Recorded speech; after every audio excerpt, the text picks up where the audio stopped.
What's up, Jets fans? Welcome to the latest edition of Jets Latest, where you get the latest on the Jets, Jets. I'm your host, the spitting statistician, Dane Martinez, and today we continue to look at what's going to happen maybe even before training camp gets started. As it says on the bottom, Darren Moji, the new GM of the Jets, may have a couple of tasks, a couple of things on his to-do list to get taken care of. And the first thing I want to talk about here is Mason Taylor, our second-round pick out of LSU. We all think he's going to be good and hit the ground running. We know about his bloodlines with Hall of Fame father Jason Taylor, Hall of Fame uncle Zach Thomas. I've given you the stats about how he was the most prolific tight end in LSU history, only one drop. And here's the other thing, okay? This is something that I talked about on Jets Latest weeks ago, and that's why you gotta come to Jets Latest for everything about the green and white. But it seems like now, all of a sudden, more people are understanding why Mason Taylor is still the only Jets rookie left unsigned, okay? I've been talking about this, but for the new subscribers, the new people who are watching Jets Latest, and thank you to all of you, let me recap why Mason Taylor is still left unsigned, and it really comes down to the fact that he is a second-round pick. 30 of the 32 second round picks are still unsigned, and here's why, okay? Just for the context. There's a rookie pay scale, okay? Rookies are pretty much slotted as per the CBA in 2012. If you're the seventh overall pick, you make pretty much this month. If you're the 23rd overall pick, you make pretty much this month, right? But what has happened here is that Jaden Higgins, the wide receiver out of Iowa State, he signed a fully guaranteed contract as a second round pick with the Houston Texans. And then a day later, the Cleveland Browns signed their second round pick to a fully guaranteed contract. So this, although the money kind of remains the same, part of what agents and second round picks are trying to do now is get as much, if not all, of their contract fully guaranteed. And that would be something new for the second round picks. And so basically, when the top two picks in the second round got their contracts, their rookie deals fully guaranteed, more and more of the second round picks are saying, wait a second, let me try and get my entire rookie deal fully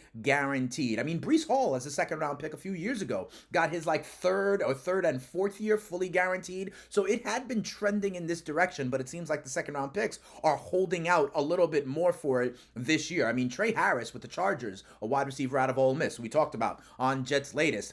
The Chargers have started training camp, so he is officially a holdout. That is a bad look. I don't think that's going to happen with Mason Taylor, but he and Darren Moji and their teams and their camps got to figure out what is going to happen. A big linchpin on this, at least for Mason Taylor, who was 42nd overall, is going to be Tyler Shuck. He was the 40th overall draft pick to the New Orleans Saints, okay? And there's a chance he's going to be their starting quarterback, right? So he may have leverage to be able to get his deal fully guaranteed, and that would really help in that pecking order, right? Because maybe without that, it would come to pass that only the top 5 picks in the second round, let's say, would get it fully guaranteed. But if Shuck in New Orleans can get his deal fully guaranteed at number 40 overall, it might give a little bit of negotiation power and leverage for Mason Taylor to go ahead and get his rookie deal fully guaranteed. I have been talking about this on Jets Latest, but more and more people are talking about it here. So if you're new to Jets Latest, that is the concern. That is the context for why Mason Taylor is still left unsigned with just 1 week left until the Jets report. It is a second round pick. That is the trend for second round picks, trying to get their deals fully guaranteed. So we will certainly keep an eye out on that. Ultimately, I think this is something that the Jets and Mason Taylor will come to an agreement with. And remember, he was there at minicamp, right? Aaron Glenn has made a point about the culture of everybody showing up, believing in what's happening. So I wouldn't be surprised if a deal does happen. Speaking of deals, the biggest deal we have been talking about in this offseason are the potential extensions on the horizon, right? For Sauce Gardner and for Garrett Wilson. We heard Sauce Gardner on the Pat McAfee show last week. A lot of people have been talking about, could this Sauce extension be incoming? And Sauce seemed to say things were positive. Sauce also was at minicamp, OTAs, that sort of thing, talking about how he believes in what's going on. And Sauce then took to social media last week where he put out a post, you see the picture there, saying, about to break the generational curse. All God's work. And a lot of people are thinking that this may be hinting that, there is a contract on the horizon. He's been talking positively that the sides kind of know what's going on. They have been talking. Again, training camp is on the horizon in just a week. So could this be another thing that Darren Moji is going to get done before the Jets report in about a week for a training camp? Remember, the kind of positional value has gone up for the cornerback position, right? Derek Stingley signed a 3-year, $90 million extension with the Houston Texans. J.C. Horn signed a 4-year, $100 million extension with the Carolina Panthers. And both of them are not necessarily even as good as Sauce. Remember, Sauce's coverage grade in PFF leads the league high in completions force with 46, league low 0.6 yards per coverage snap. He has been rated the #1 corner in the NFL, right? Even ahead of a guy like Pat Surtain, who won the Defensive Player of the Year award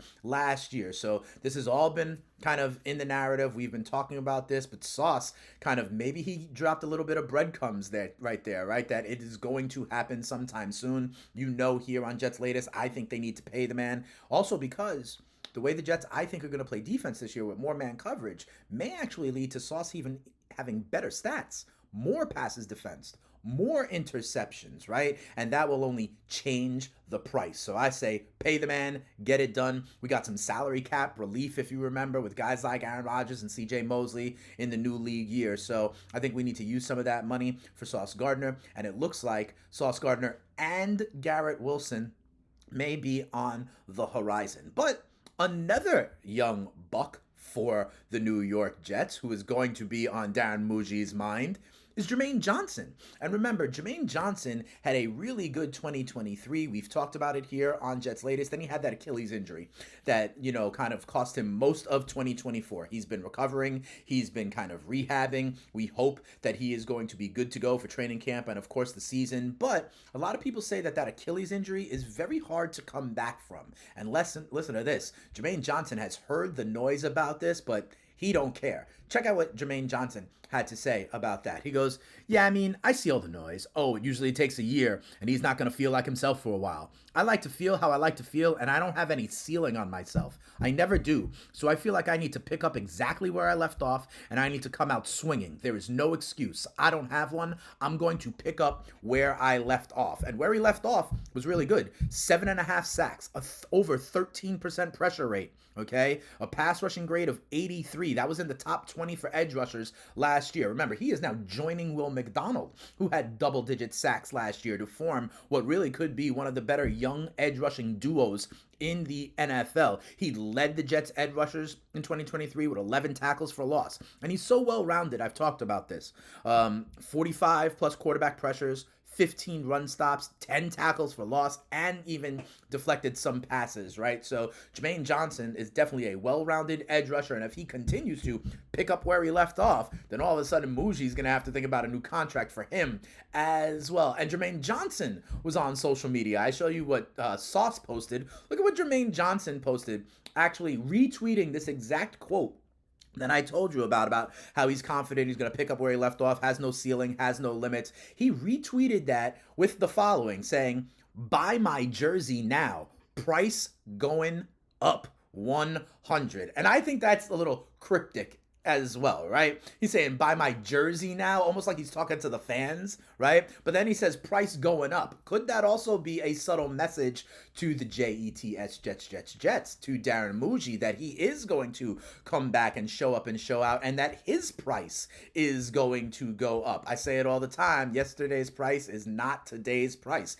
And if Jermaine Johnson does come back, does pick up where he left off, does combine with Will McDonald to have one of the best edge rushing duos that are young in the NFL, he too will have contract extension leverage, just like Garrett Wilson, just like Sauce Gardner. So Darren Moji has a lot of stuff to do. He's got to get Mason Taylor in camp. Maybe they guarantee the deal. Maybe the extensions for G5 and Sauce are on the horizon. And maybe it behooves them to really take a look at Jermaine Johnson, because I would not bet against Jermaine Johnson. He has been one of the better all around young edge rushers. At least he was in 2023, finishing top 20 in PFF among edge rushers. He has that well-rounded skill set, and he is going to be a key piece. Remember, that draft class had a ton of success here for the Jets. Not only Garrett Wilson and Sauce Gardner, obviously Jermaine Johnson, Breece Hall as well. And the Jets, Muji, they want to keep that young core intact. So we got to look at Jermaine Johnson as well. That's what Darren Muji has to think about with training camp really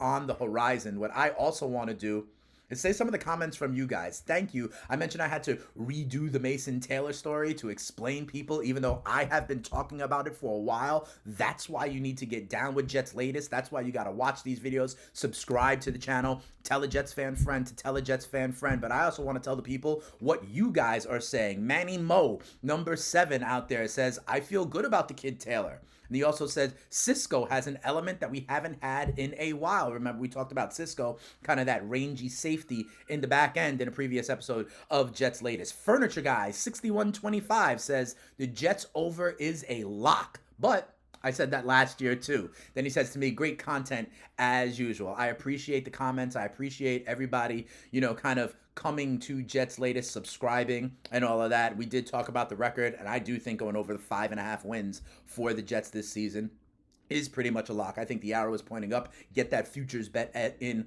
when you can. And then Baby Bull 822 says, you are that dude, man. I look forward to hearing your take on our New York Jets. I rarely listen to any other podcast from any other podcaster, and I never listen all the way through. Keep doing your thing, man. You have a fan in me for life. Let's go effing Jets. I really appreciate it. I really appreciate all the kind words. I love talking about the Jets. I love the growth of the channel. I love engaging with you guys in the comments. So please hit me up. Also hit me up on Twitter, on social media, at X. I'm at Spittin' Speeds. And if you want to hear more from me, I am the host of the FTN Fantasy Show over on SiriusXM. We do a great job over there getting you ready for fantasy football season, talking about all sorts of stuff.